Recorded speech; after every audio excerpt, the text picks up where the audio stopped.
Good morning, everyone. So we'd also like to start off by thanking you for hosting such an important conversation and for inviting us to be a part of it. The Department of Consumer and Business Affairs has been providing services to consumers, small businesses in the county since 1976.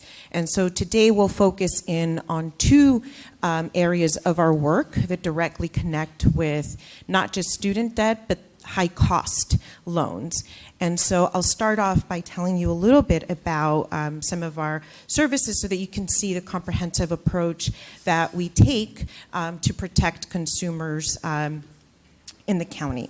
And so more recently, we've expanded our tenant protections focused on rent stabilization. As you've heard today, there's a direct connection between students not just being able to access education, but also having stability in housing and food insecurity.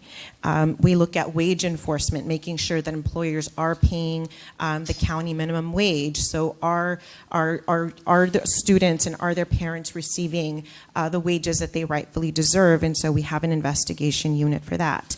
We have Immigrant Affairs. It's focused on protecting, again, those most vulnerable that may not necessarily or easily connect to public services. We have small business utilization that's focused on increasing contracts to small businesses.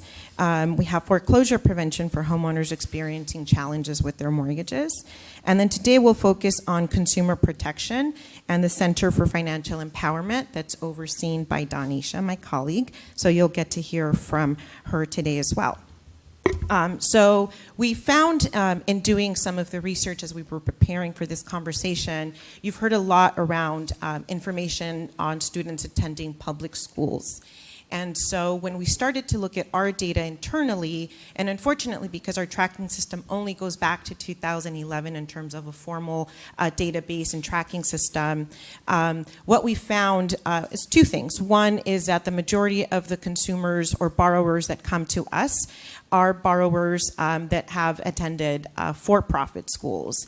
Maybe that school closed down. There was a big wave of those that shut down a few years ago. And so many of those students were calling our center looking for assistance. Then we have a second group of folks that are calling because maybe they took advantage of what they thought was a federal student loan forgiveness program. And so now they were victims of a different sort of scam. You'll also hear today some of the work that we're doing specifically focused on foster youth. And so we'll tell you some of the efforts that the county is taking to focus on that population. So what you'll hear is our work is really focused on the front end with education, and then on the back end, once consumers or borrowers are victims of potentially scams or identity theft. And then there's also our work around some of the policy where we're focused on around high cost loans. So with that, I'll turn it over to my colleague, Dawnnesha, to tell you about the education efforts that are currently underway in the Center for Financial Empowerment. Good morning, everyone. The Center for Financial Empowerment works to build economic stability and household wealth for low to moderate income LA County residents. And we do that by educating and empowering consumers to make informed financial choices, building systemic long-term changes that advance wealth equity, and helping to facilitate capacity building for local nonprofits that deliver services and county departments as well. So one example of how we work to educate young adults, we work very closely with transition age youth. So roughly speaking, youth between 16 to 24, because they are very high risk for being victims of financial exploitation. We work with transition age youth that are exiting the foster care system. We provide consumer protection and financial education workshops to youth to ensure that they are ready to transition into adulthood as a consumer-savvy adult and a financially empowered adult. We also hold workshops for youth whose parents receive public benefits as a way of addressing generational poverty that we often see within our Department of Public Social Services. And then in addition to those, we also work with foster youth to clear their credit reports because we have found that at times Unfortunately, when foster youth are in the system, they may be vulnerable to being victims of ID theft. And so we want to make sure that at the time of emancipation, they leave with a clean credit report that will not be an additional barrier that impacts their ability to be a self-sufficient adult upon emancipation. So those are just a few examples of some of the education work that we do.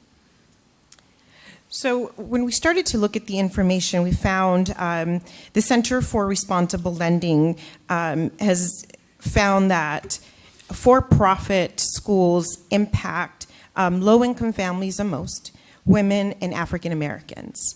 And so when we started to look at some of the information that's available, some of the data pieces, we found that the majority, 40% of the students that are attending the for-profit colleges are not just for-profit colleges, but they're not the highest ranking schools.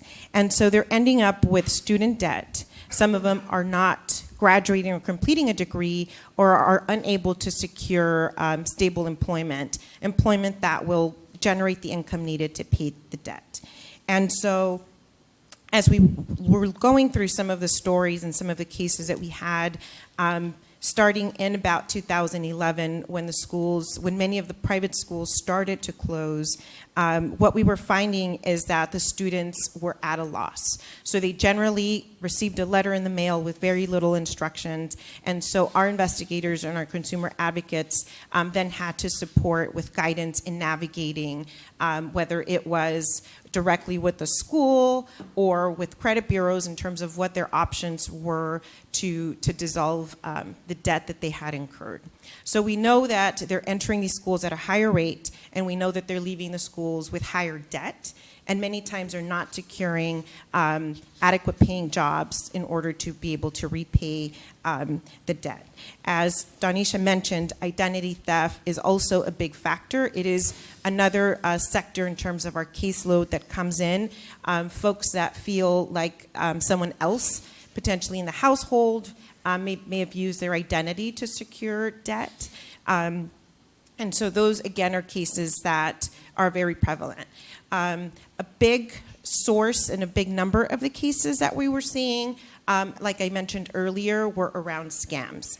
And so unfortunately with social media and social media influencers, we have folks that are validating some of these agencies that allege they can secure debt forgiveness for the students.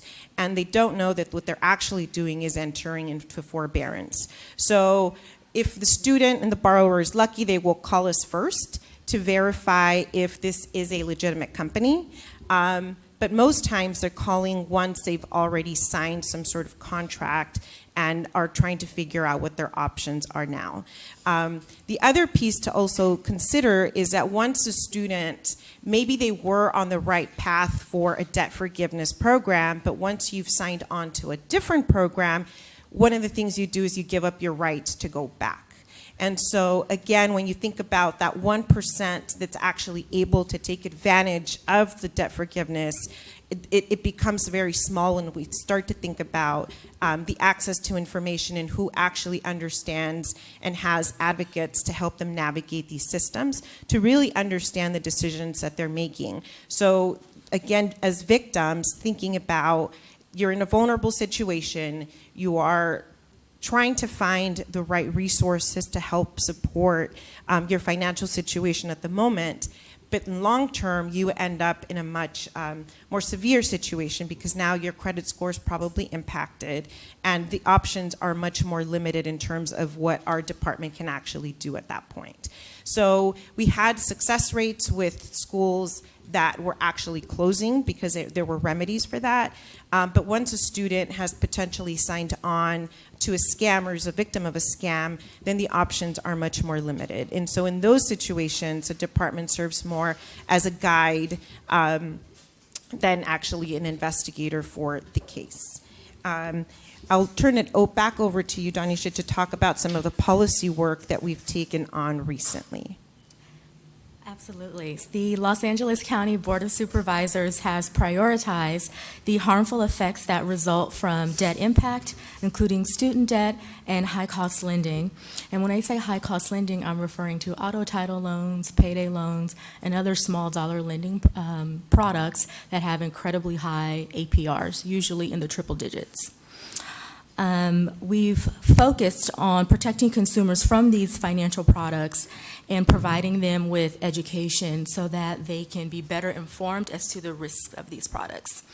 This year, the county sponsored Assembly Bill 539, also known as the Fair Access to Credit Act, authored by Assembly Member Limon, which was signed into law by Governor Newsom, and this bill will cap interest rates at 36% plus Fed fund rate on loans between $2,500 and $9,999. Because what we found in our research is that when people are short on cash and they need money right away, they may go to their local payday lending storefront to get a payday loan, but ultimately be steered into a higher dollar loan above the $300 payday limit, because those loans, unbeknownst to them, currently at the time did not have an interest rate cap. So AB 539 will implement a 36% interest rate cap to provide additional consumer protection on those financial products. The county also sponsored Assembly Bill 376, the Student Borrower Bill of Rights, by Assembly Member Stone, which would create state standards to regulate student loan services and increase consumer protections for student loan borrowers.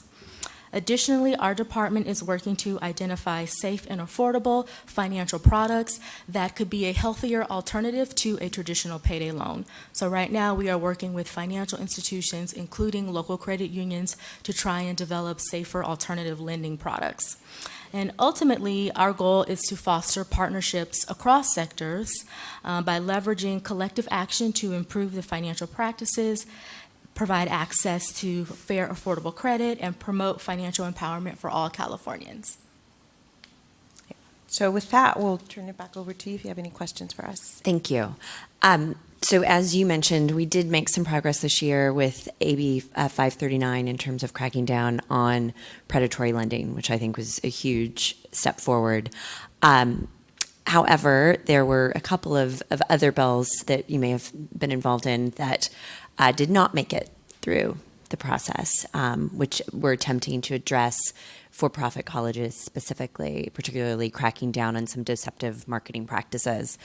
I think that it's very likely that those will be reintroduced this session, either from the previous authors or by other authors. And I would just say I think we're going to need a lot of help and support to make sure that we are effectively advocating with the legislature to make sure that we do make progress on that area. Because I think, as you pointed out, so many of the people that come to you, it's because they've been taken advantage of by these for-profit colleges. And I think there's a lot more that we as the legislature and as policymakers can do to ensure that we're protecting people from those equally predatory practices.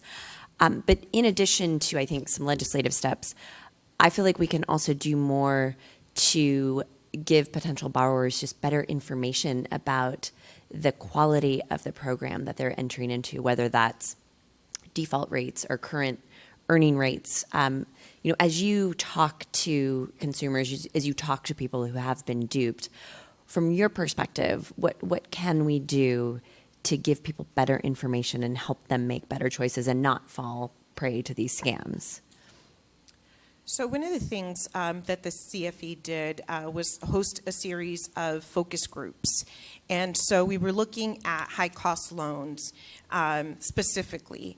But as I think about some of the lessons we took away from that, Dawnnesha, and you can speak more to this, what we heard back very clearly is that a marketing strategy that focuses on the interest rate or that focuses and feels like it's a shaming tactic is not effective.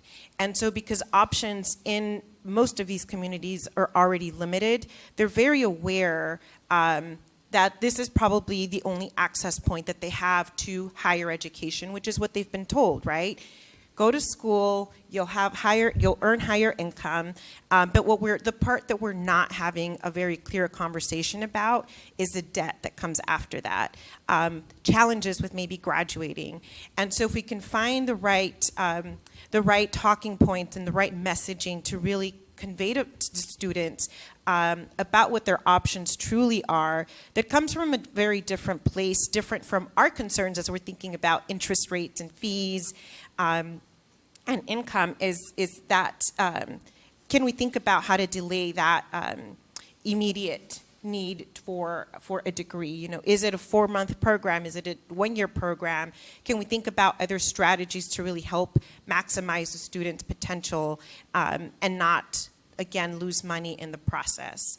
And so I think we heard a lot back from the folks in the focus group that, you know, the payday storefronts is what felt like was designed for them, which is very shocking, right? Because we think about those places as, you know, a quick, you come in 5 minutes, they ask very little questions. They just want to know if you have some sort of income. Maybe it's their student loan check that is, you know, counting as that source of income. And so as we think about developing appropriate campaigns that help get that to the students, we also learned that they're more likely to receive the information from trusted sources. So are they part of already connected to a school? Are they part of maybe a church? Are they part of a nonprofit?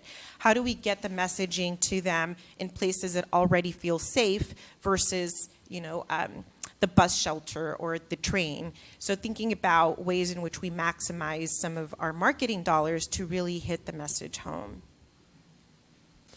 And what are some of the programs that you have rolled out and implemented that you feel have been most effective? In terms of the high-cost loans, right now we're in an exploratory phase. Okay. And so we are doing some homework with some of our nonprofit partners to explore what are potential products, loan products for some of our consumers. And so there's a few local nonprofits, trustworthy nonprofits, that are piloting low-cost interest rate loans. One of them, for example, is focused on small businesses, those small businesses that may not have access to traditional capital, and they cap their interest at 8%. We have another nonprofit partner that's partnered with a fintech company and is exploring what it looks like to, and they wouldn't call it refinancing, but supporting a borrower to repay back payday loans and having an interest rate that's also fixed on that, or modeling it like a savings program. And so we think that there's folks out there that are doing creative things. We just need to figure out where government can fit in that equation. Do we support it? Is it sustainable in that way? Or is there a product that as a county agency we can look at exploring and creating? And I would add that the county's minimum wage campaign has been incredibly effective, our Honest Work, Fair Pay campaign. And what has made that so effective is our ability to leverage local nonprofit organizations. So we wanted to inform LA County residents that, hey, there's a new minimum wage ordinance, here's the new pay schedule, but not just relying on our own voice to get the word out, but building a cadre of dozens of nonprofit organizations to help us be the messenger, again, going back to the trusted messenger approach. And then from the other panel, we talked a bit about the fact that we're leaving so much money on the table as a state. And as you were talking about some of the folks that come to you, they feel like maybe their only options are these, you know, high-cost for-profit colleges or these really high-cost lending products.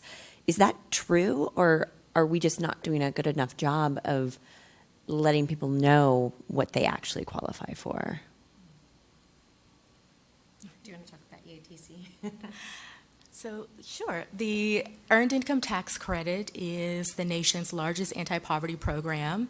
And even though it's the nation's largest anti-poverty program, research has shown that $580 million goes unclaimed every year in the county of Los Angeles. It's a refundable tax credit. It's a way to put more money back into the hands of some of our hardest working individuals and families. All you have to do is put it on your income tax return if you qualify. Yet, thousands and thousands of people and families don't.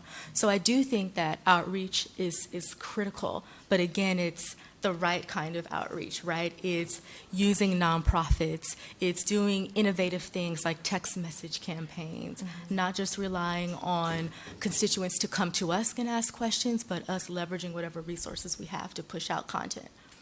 Yeah, and the tie that I would make back is part of what we've heard from some of our partners is that we can support outreach and we can improve our marketing, but then also supporting the capacity building on the back end so that they can actually absorb the influx of new filers. And so as I think about your question is, are we doing a good enough job of informing people? We can probably do a better job of doing that, but then also how do we train and work with the high school counselors, maybe it's the college counselors, to improve their capacity to really understand that, sure, this is just a form, but the implications of whether that student fills it out correctly or not goes far greater than just, those 15 minutes that they get to spend with the student. And so that it's really important that they understand the implications, not just for this very moment with the student in their first year, but then long term, their graduation rates, the impact on the debt they will carry forward. And so I think there's work that we can definitely do to identify allies that can help support in this effort. And then we talked about the Student Borrower Bill of Rights, which you've been a sponsor of, and I know we'll continue to work hard on next year. In addition to that piece of legislation, are there specific legislative or policy fixes that you would like to see us introduce next year?